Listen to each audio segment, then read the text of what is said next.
Saudações, pessoal. Vamos dar aqui continuidade nas nossas aulas e essa aqui é basicamente uma extensão das outras aulas aí do canal de capacitores e resistores, né?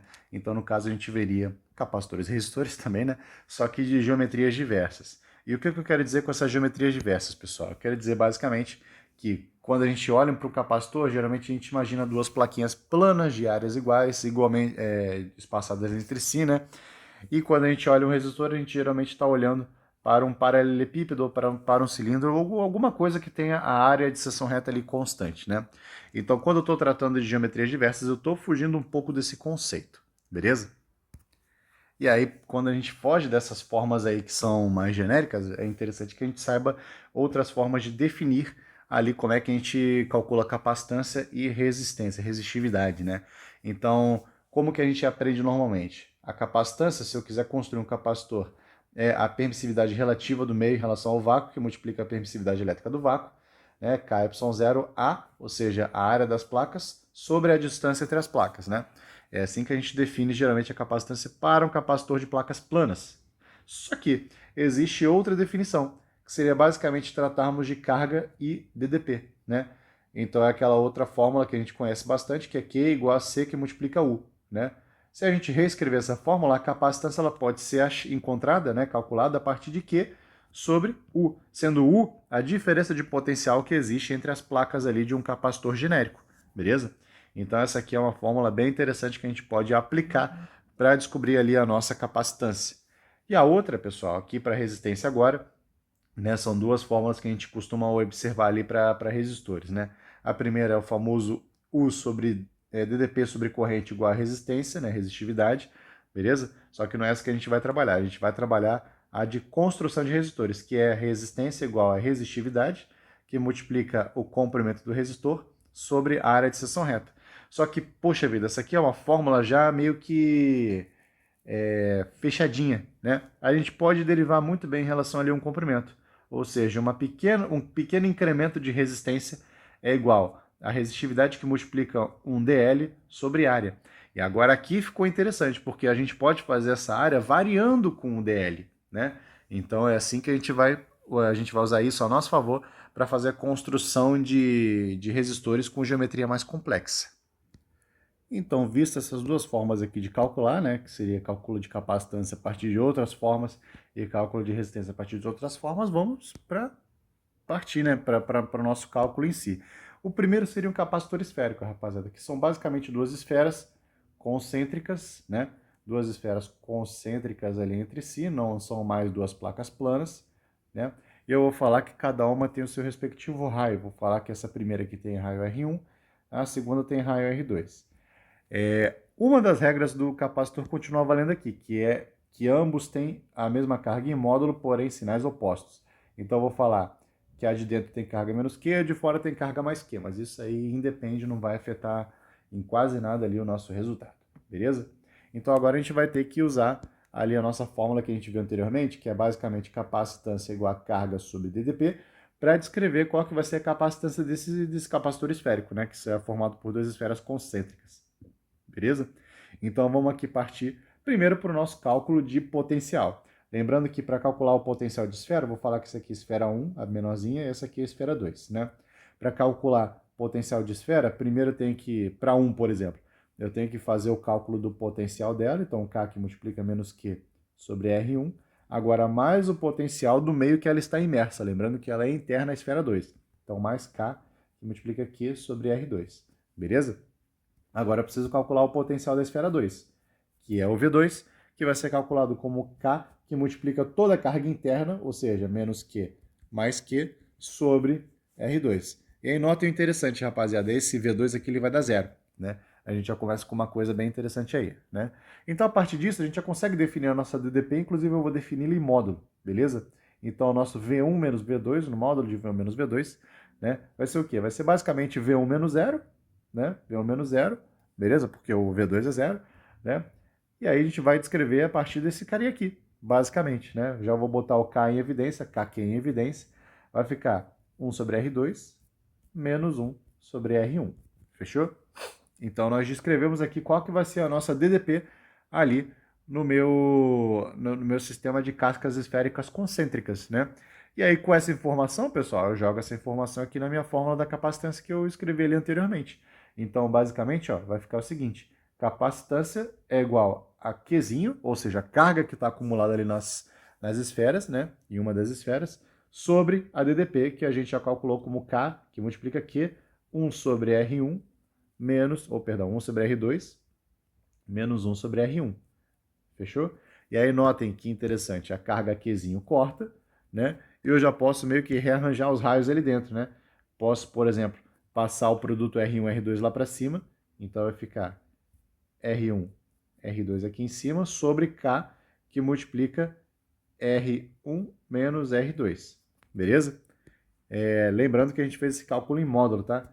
E ali embaixo está dando negativo, então vamos botar um módulo aqui, beleza? Porque senão a gente vai ficar com a capacitância negativa e aí não faz sentido, né? Mas basicamente já fizemos aqui o nosso cálculo para capacitância, considerando capacitores ali de geometria diversa, beleza? Então já fizemos aqui um cálculo interessante ali para gente. Vamos para o próximo, que é basicamente o capacitor cilíndrico. Então a geometria ela vai ser dois cilindros concêntricos, né, dois cilindros que compartilham o mesmo eixo longitudinal, né? Um pouco difícil de desenhar essa geometria, mas vamos lá ver se a gente consegue, né? Dois cilindros que compartilham o mesmo eixo longitudinal ali, beleza? E aí novamente vamos definir primeiro os raios R1, definindo o raio R1 do cilindro mais interno, R1, definindo o raio R2 do cilindro mais externo, R2. Vamos definir novamente as cargas, lembrando que eu vou falar agora que o externo tem carga menos Qzão e o interno tem carga Qzão, beleza? Lembrando que as cargas são sempre iguais em módulo, porém em sinais opostos, fechou? E aí só falta uma última coisa para a gente definir, que é a altura do cilindro, que ela vai surtir influência só lá no final. Então vamos falar que ele tem uma altura Lzinho. E aqui para fazer essa conta, pessoal, vamos novamente escrever a nossa formulinha, a nossa formulinha C é igual a Q sobre diferença de potencial. E aqui mudou um pouquinho de figura a nossa história. Por quê? Porque a gente não consegue, não tem uma formulinha fechada para potencial de cilindro com carga distribuída ali na superfície dele. Porém, nós temos o seguinte conceito, pessoal. Nós temos o seguinte conceito, que o campo elétrico ele pode ser descrito como menos a variação do potencial numa distância percorrida, num dx, né? E neste caso, como a gente tem cargas ali de sinais opostos, existe sim um campo elétrico aqui dentro, na região entre esses resistores, entre esses cilindros, né? Então eu posso fazer, por exemplo, uma continha vindo de dentro para fora, né? Eu sei que vai crescer, que o campo elétrico existe aqui, e se existe campo elétrico, por essa fórmula existe também variação de potencial elétrico, né? Então eu vou usar essa fórmula ali a meu favor, né? Só que no caso eu não vou usar ela nessa forma, eu vou usar ela na forma integral. Por quê? Eu quero descobrir quanto que vale a diferença de potencial. Então vamos rearranjar essa fórmula, vamos basicamente já fazer em módulo também, né, para facilitar a nossa vida, e sumir com aquele sinal de menos, né? dV vai ser o campo elétrico definido ali no interior dos meus cilindros, né, carregados, dx. Na hora que eu for integrar isso aqui, vai acontecer uma coisa bem interessante, né? Esse aqui eu vou integrar de zero até o potencial, diferente do potencial total, e esse aqui eu vou integrar de raio interno, R1, ou seja, meu dx inicial, até o meu dx final, que é o raio R2. Só que, puxa vida, este cara aqui, será que ele depende da distância?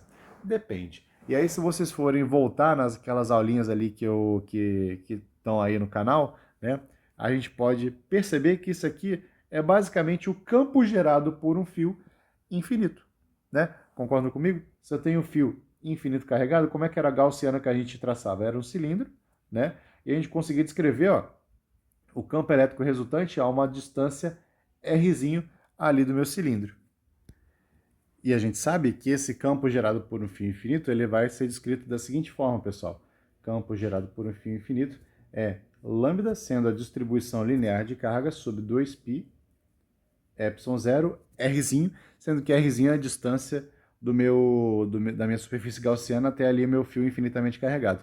Só que, caramba, isso aqui, essa geometria aqui não é um fio infinitamente carregado com densidade linear de cargas constante.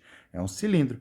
Mas, poxa vida, eu não defini um Lzinho aqui, né? Eu não posso pegar, por exemplo, e multiplicar aqui em cima e embaixo por Lzinho, né? Se eu pego a densidade linear de cargas e multiplico por Lzinho, eu não estou conseguindo carga aqui, né? Então, é justamente essa analogia que a gente vai utilizar. A gente vai substituir aquele campo elétrico ali, ó, aquele campo elétrico, pela nossa formulinha que a gente conhece para campo elétrico gerado por condutor cilíndrico carregado uniformemente, né?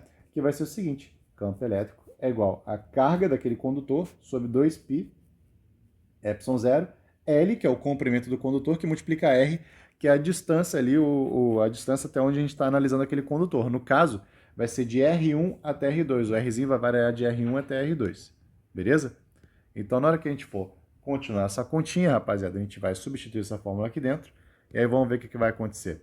A gente vai integral de dV, ou seja, diferente potencial de 0 até V. Então, vai ser o nosso diferente potencial, que é o que a gente quer achar para substituir aqui. Beleza? É igual a integral de campo elétrico, então já vou fazer a substituição ali, de R1 até R2, de Qzão no caso, né, sobre 2π ε0 Lzinho Rzinho, que multiplica dx, só que o nosso dx, quem está fazendo as vezes do dx é o drzinho. E aí notem que Q, 2π e ε0 e L são constantes, eu posso tirar todos aqui de dentro da integral. E fica basicamente uma integral de dr sobre r, né? Então vai ser o seguinte: Qzão, né? Estou cismando com Qzinho, sobre 2π ε0L, que multiplica a integral de R1 até R2 de dr sobre Rzinho, que vai dar basicamente o nosso ln do módulo de R aplicado no limite de integração de R1 até R2. Então a gente conclui o seguinte, rapaziada, vou fazer aqui na esquerda, que a nossa DDP entre os cilindros vai ser Q, que multiplica sobre 2π ε0L, ln do raio externo, sobre o raio interno. E aí calculamos a nossa DDP. E agora, rapaziada, para transformar aquilo ali em capacitância, carga sobre DDP, né? Então eu vou pegar o seguinte, vou fazer até aqui de vermelho, né? Mentira, eu vou fazer de preto. Capacitância vai ser carga sobre diferença de potencial, que a gente calculou como sendo isso aqui. Eu já vou passar ali o 2π ε0L lá para cima, né? Porque vai ficar sobre isso. Então vai ser 2π ε0, que multiplica 2π... Não vou fazer isso aí não, vamos fazer aqui por partes. Então sobre Q, 2π ε0 L, ln do R2 sobre R1. Não vou comer passo para não confundir a cabeça de vocês e nem a minha também. Então aqui a gente já viu que o Qzão corta, né? E eu vou sobrar o seguinte, pessoal. O 2π ε0 L vai lá para cima, sobre ln de R2 sobre R1. E aí calculamos aqui a capacitância para o capacitor cilíndrico, né? Capacitores de placas cilíndricas que compartilham o mesmo eixo longitudinal.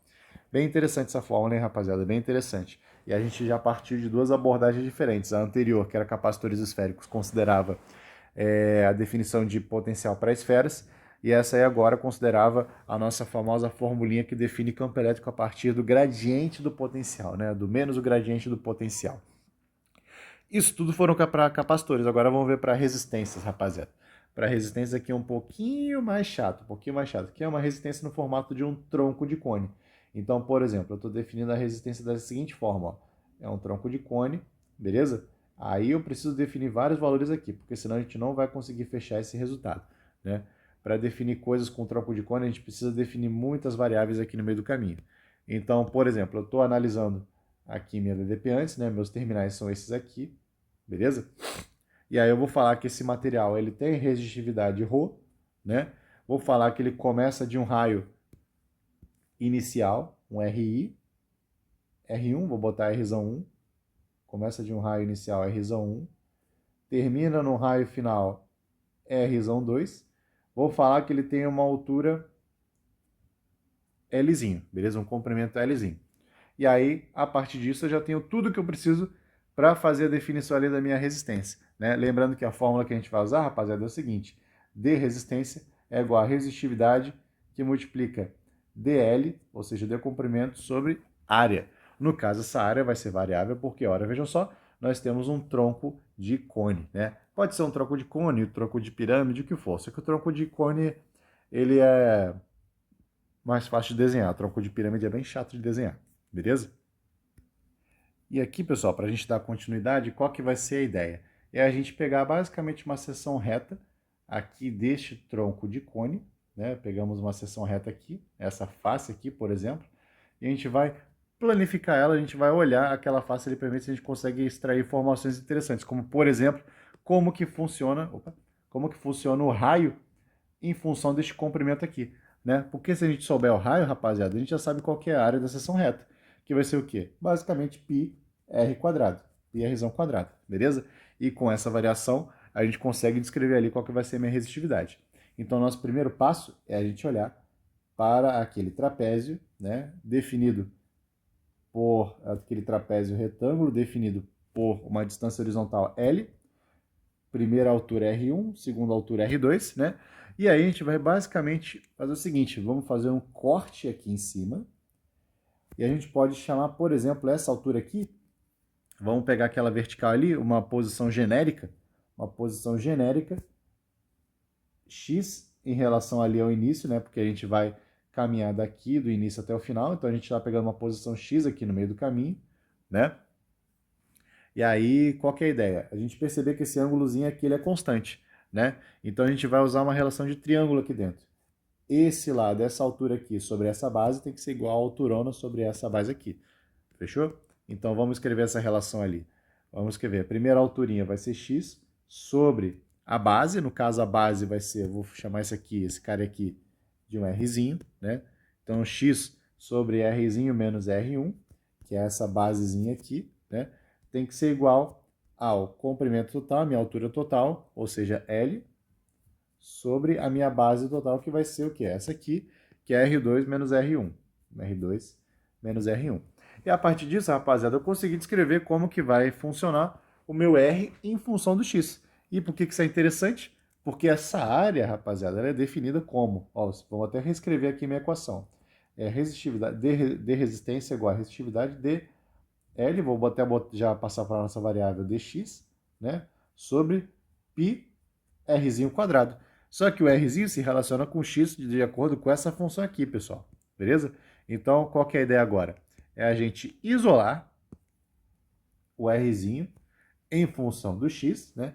Vai ser basicamente o seguinte, ó, x que multiplica R2 menos R1 sobre L mais R1 é igual a Rzinho, beleza? Então vamos já jogar essa informação, uma informação tanto quanto intragável, mas paciência. Esse resultado aqui para tronco de cone é bem chato mesmo, rapaziada. Então a nossa D resistência vai ser ρ, que multiplica dx, sobre π, que multiplica r quadrado. Só que o r quadrado, pessoal, vai ser o quê? Vai ser x, que multiplica R2 menos R1 sobre Lzinho, né? Mais R1. E aí fechou, beleza? Fechou, vírgula, né? Agora nossa tarefa é fazer essa integral aqui intragável, sendo que já vamos até botar os limites de integração. Integramos aqui de 0 até a resistência total, e esse aqui, ó, de x igual a 0, né, que é o nosso ponto de início, até x igual a Lzinho. E aí, pessoal, para finalizar essa demonstração, eu vou pedir que vocês confiem em mim, né? Porque senão a gente vai ficar horas e horas fazendo essa integral, mas percebam que ela é do mesmo formato da integral anterior, né? Que é dx sobre x, né? X no primeiro grau embaixo e dx em cima. Isso aqui vai virar uma ln novamente, né? E eu já tenho o resultado fechado aqui comigo, vou simplesmente jogar aqui para vocês, né? Quem tiver curiosidade, faça a integral. Vai envolver uma pequena substituição de variável ali, mas nada de outro mundo, né? Então, nosso resultado, rapaziada, vai ser... a gente já pode passar o ρ sobre π ali para fora da integral, né? E aí, resolvendo a integral, a gente vai ter o seguinte resultado, pessoal. Vamos fazer aqui, Lzinho sobre R2 menos R1, ln de R2 sobre R1.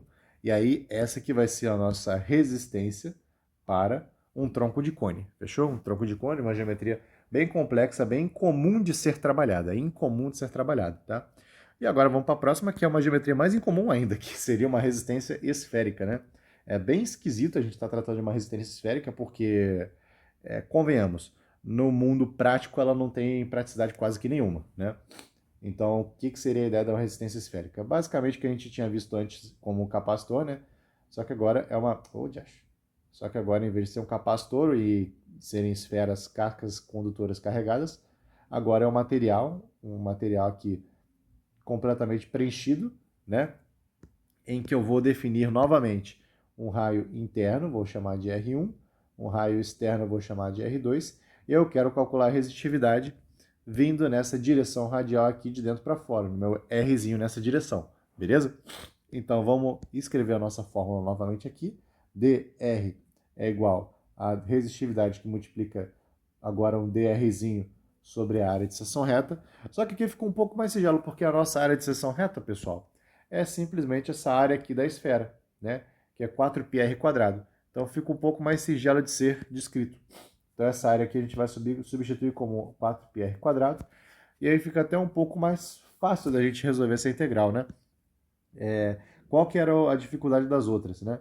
A dificuldade das outras é que eram integrais um pouco mais chatinhas, maiores.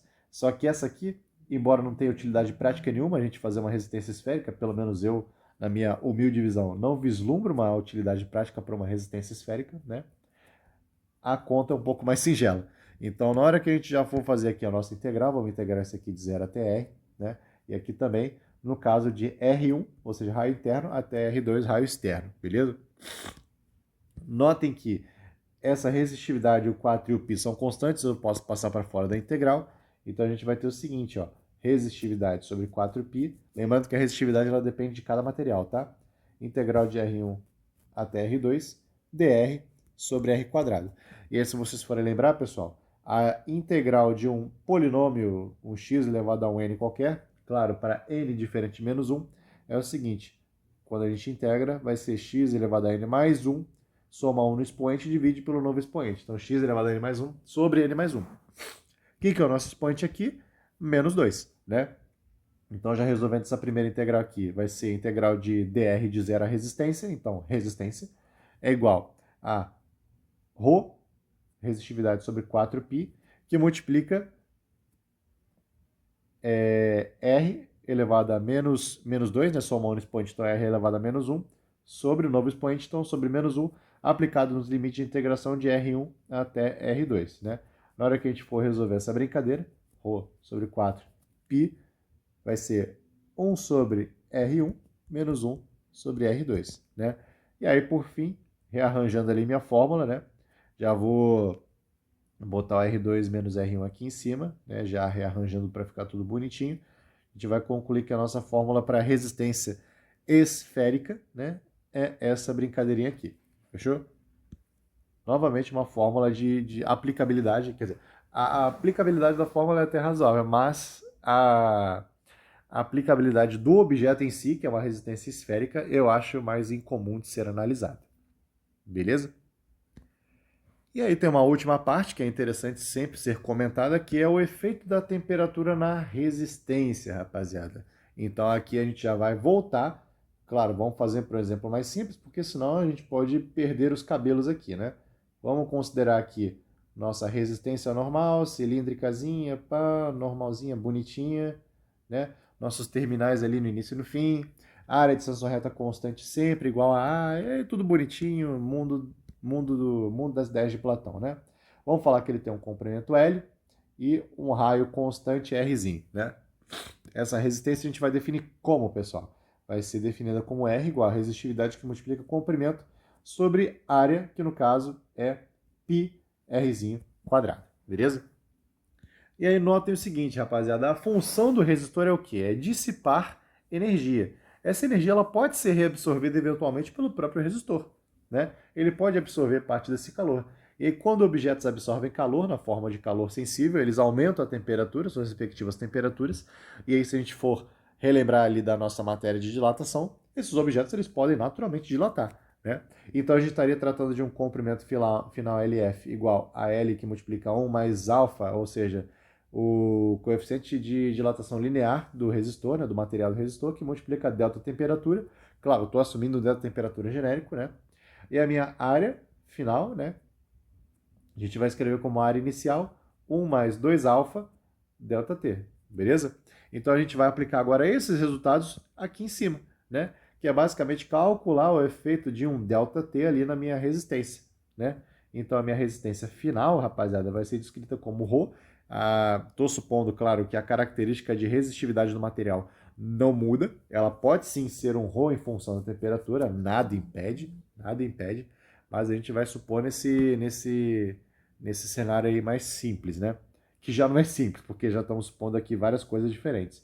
Então, basicamente, multiplicar pela nova distância, a distância final, que é LF, 1 mais alfa ΔT, e dividir pela área final, que vai ser a área zero é πrzinho quadrado, que multiplica 1 mais 2 alfa, ou seja, o coeficiente de dilatação superficial, ΔT.